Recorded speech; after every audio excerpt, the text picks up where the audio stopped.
Hello and welcome to the Outer East Football Netball Show, brought to you by Gameface. I'm Aidan Miller, and once again alongside me in the studio is Steph Barkers. Good afternoon, Steph. Good afternoon, Aidan. We have plenty to talk about today. Obviously, weekend just gone, weekend coming up. So much happening as always. Premier Division finals are going to start this week. Division 1 continues, and we've just concluded our women's grand final, so more exciting times in the Outer East. Absolutely. Well, in this episode, we have Around the Grounds. Interviews with Wandin's Jordan Jaworski and Pakenham's Ava Deszcz after a grand final win and her best on ground medal. We will be reviewing the two women's grand finals that we saw on Sunday. Bracketology is back. We're going to show you our Premier Division finals predictions for the football and the netball. We also answer some of your questions. We put it out on Instagram. We've had a few responses and we're going to answer a couple. And I'm going to take you through my finals match of the final that I'm looking forward to the most this week. All right, firstly, and around the grounds, the women's football wrapped up on the weekend. As mentioned, congratulations to our 2024 premiers, Monbulk and Pakenham, and we hope everyone enjoys the off-season. We have a huge weekend of footy and netball tomorrow and Sunday, as we've mentioned. So Premier Division finals, second week of Division 1, more junior netball finals as well. So best of luck to all teams competing this weekend. And last but not least, we have already said this on socials, but we wanted to do it again because we're super proud. We'd like to say congratulations to Maddie George, Kaylee Dolphin, Ava Upton, Eliza Molino, and Ali Langdon. So that's 5 of our Outer East Football Netball players. Who also play with the VNL squad Northeast Blaze. So they were recognised at the end of season awards this week. Maddie won the 23 and under MVP award. And then Carly, Ava, Eliza and Ali were all MVP runners-up for their respective squad. So congratulations. That's an amazing effort and we're super proud of you. First interview for the show is going to be with Wandin's Jordan Jaworski. We talked to him after their win against Linda Fernie Creek and also a bit about his positional change up to the wing. Well, we're here with Jordan Jaworski after a pretty important round 18 win to finish off the home and away season. Geordie, very strong performance, particularly in the last quarter there. Yep. We just wanted to come up here. It was sort of a known worry, probably knocked off someone this week. We're going to play 4 weeks in a row, so just come out here, have a good effort and play 4 quarters. Yep. Playing Mount Evelyn most likely next week. I think you've got the win over them both times. What do you know about their game and how do you go into next week? They're really good contested-wise, so finals grounds, hopefully it's a bigger deck will try and spread them a bit, but they've been pretty good against us the last couple of years. Yeah. What were some of the plans coming into today's game, mate? It looked like they really brought the fight early, but then you're really able to run away in the last quarter. What was some of those plans, I guess? We had a few changes on the ground-wise. A few guys went wing to half-back, moved up the ground, but just wanted to come. Melinda's a good side at their deck as well, so just come get the 4 points and play good footy coming in the finals. We noticed you were probably one of those players usually playing the forward line, but we saw you come up on the wing a couple of times, but didn't stop you from kicking a couple of goals as well throughout the day. So what was the coach's message to you coming into today's game? We tried it second half last week and it went all right. So just make sure I get back defensively, but since saying that, I had the licence to get forward as well. So it paid off a bit, but we have to work defensive as well. Yep. And how confident are you? Of course, you won the flag last year, mate. Don't quite have the double chance this time, but you're confident you and the boys can do it again and go all the way through the 4 weeks? Yeah, 100%. Like we've had a few of the injuries from last year, a few boys not here from last year, but we're confident we can knock anyone off on our day. Our best footy is definitely the best footy in the comp, I reckon. Geordie, thank you very much for joining us today, mate. Good luck for the finals. Thanks, mate. All right, well, let's get into our women's football grand final reviews. Obviously, you and I were there on the day. We commentated both games. So much fun. Yes, it was. A couple of really exciting games it was as well to see during the day. And the weather was really good. We managed to get out of there just before the storm clouds rolled in. Yes, it was excellent timing. So that worked out really well. Let's have a bit of a chat about both of these games. We'll start with Division 2 because that was the first game on the day. We had Monbulk and Woorollalek. We were getting pretty excited towards the end of that game when it was this close. It was a very, very close game. Came down to 1 point. Woori didn't look like they had much of a shot. They did trail by about 2 goals at 3/4 time, but they really came home hard. Goal within 1 point, but then Monbulk just held up defensively. I think Sasha Wolf probably cleverly put a few extra numbers behind the ball just to lock it up, and they were able to hold on for a win. I will say, though, there was a lot of play we noticed in the middle, back and forth as well. So it was really tightly contested the whole day. I just think Monbulk were probably able to take They were a bit more efficient going inside forward 50. Yeah, thank you. They were making the most of their opportunities earlier in the match, which kind of put them in good stead. So even when the Tigers started making their comeback, they sort of still had a bit of room there. So, yeah, congratulations to Monbulk. It was a great game. We were so excited to be commentating it. So our Division 1 Grand Final was Pakenham and Hillsville, of course. Now, this one I thought was really interesting because that first goal from Hillsville, they came out of the gate fast and strong, and they actually did look like they were probably going to have a really strong game and maybe get away with the win. But it was really later in the game that Pakenham really turned things around and started to kick away. Yeah, they definitely got a bit of an advantage at half-time. One of the things I thought was going to favour Pakenham was there was a strong wind blowing across the ground, which is conditions that Pakenham are very familiar with down there at Tumac Reserve. It blows down there most of the time. So I knew they were going to know what to do. They knew to go short just as they were going against the wind, and they took it on when they had the wind going their way, and they did that really well. I think they were really good out of the middle as well, I guess we don't really do centre bounces in the outer east, but generally out of the stoppages, they moved the ball quite well. And Ava Deszcz, she was just brilliant up forward. She kicked 4 goals. She also assisted in 2 of the goals as well. So that was 6 score involvement she had out of the 8 goals. So very well deserving best on ground. She was. But yes, congratulations to Pakenham. It was a fantastic win by them. Commiserations to Hillsville. It was a really strong performance. They really started to look like they were coming together in the third, but I think Pakenham just a little bit too strong in the end. All right, well, speaking of Pakenham being premiers and our best on ground, we had a chat to Ava after the match in the thick of all that emotion to ask her how she found the game. Well, we're here with Ava Deszcz after Pakenham's Division 1 Women's Grand Final win. And Ava, what a fantastic day.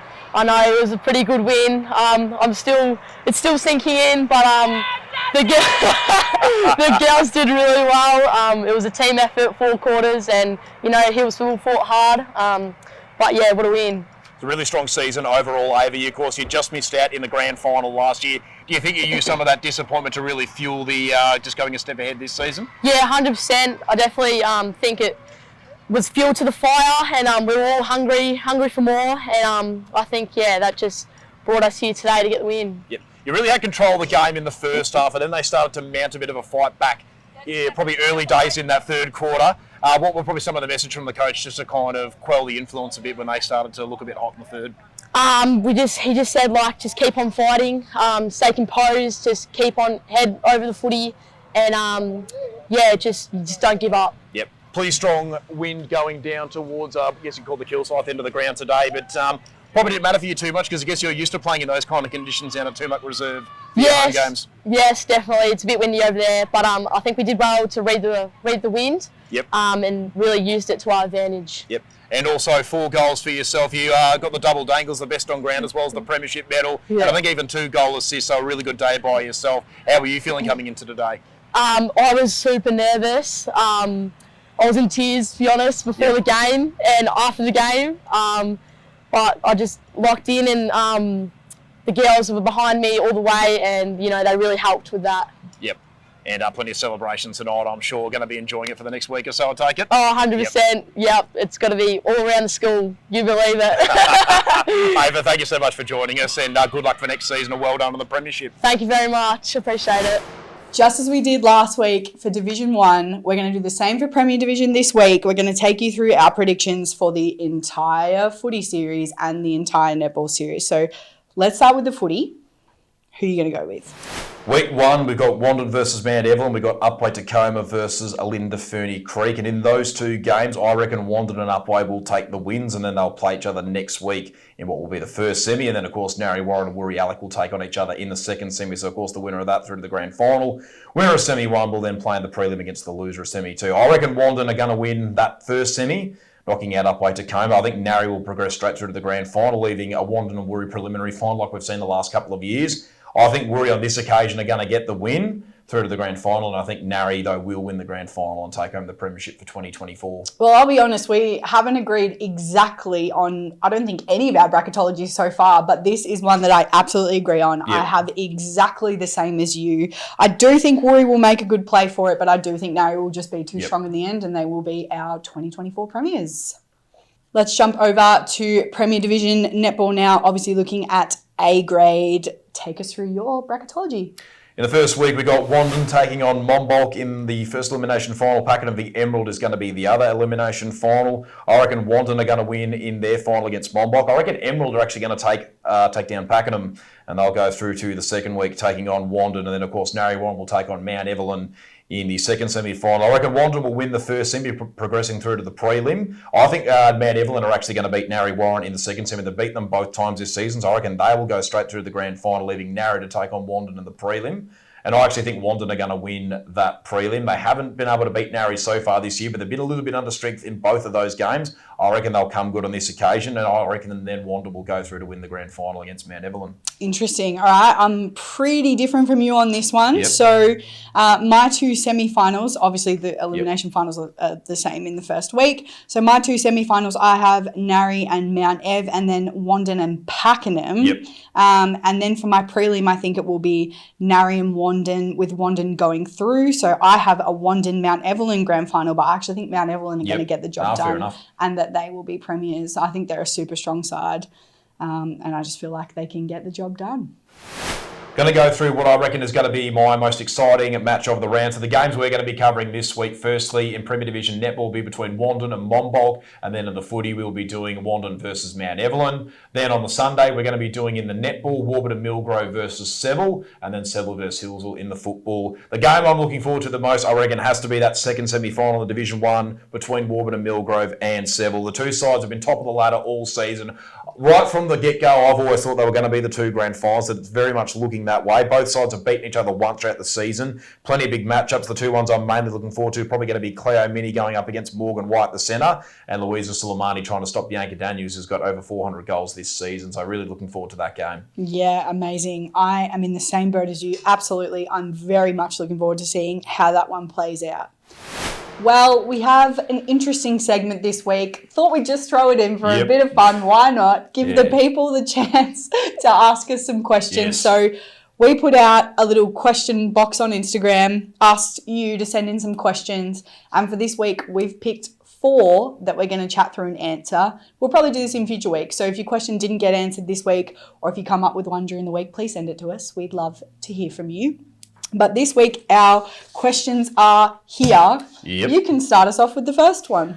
This one is from Kayla from Pakenham, and she wanted to ask Steph, do you regret not picking Pakenham to win the grand final on Sunday? Yeah, I'm not going to lie to you, Aidan. I've had this question a few times since Sunday.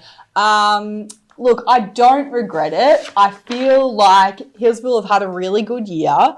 I don't think I was wrong to believe in them.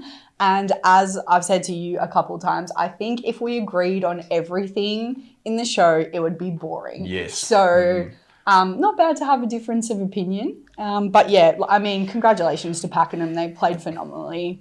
I had a great time commentating with you on Sunday. And I mean, you win that one for bracketology. Yes, I do. You know, but yeah, no regrets on that one. But yeah, congratulations, Pakenham.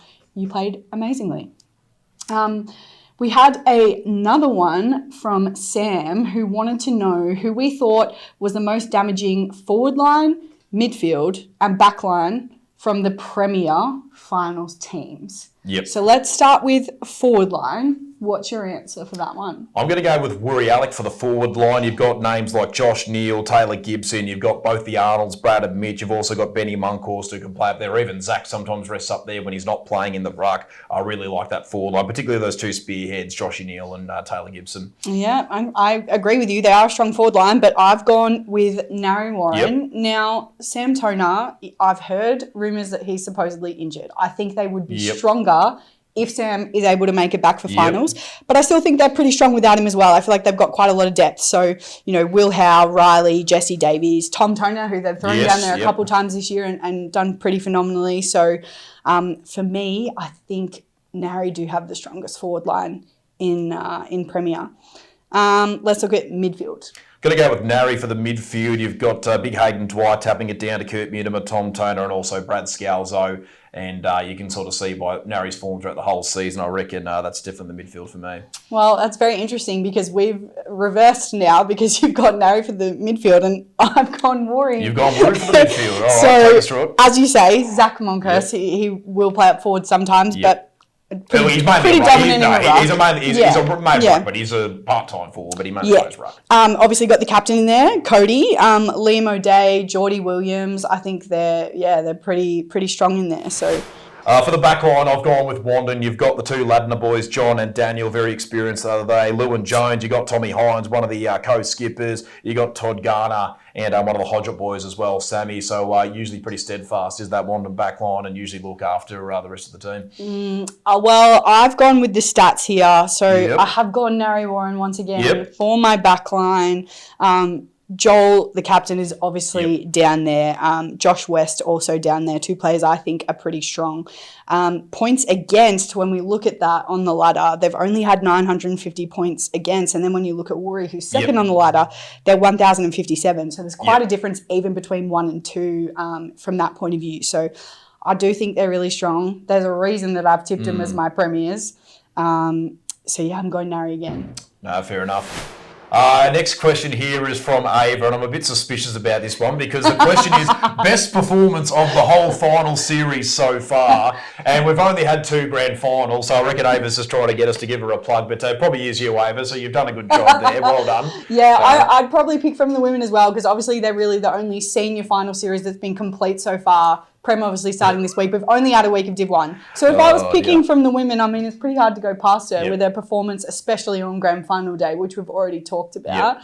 I'll probably have to go Ava too. So you got yourself 2 shout-outs there, Ava. Well done. Dear, oh dear. Perfect. Now, this last one is from someone who will remain anonymous.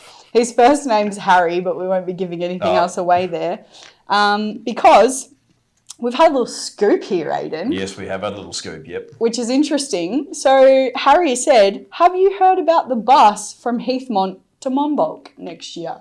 Now, I hadn't, but I think it's pretty interesting, if true.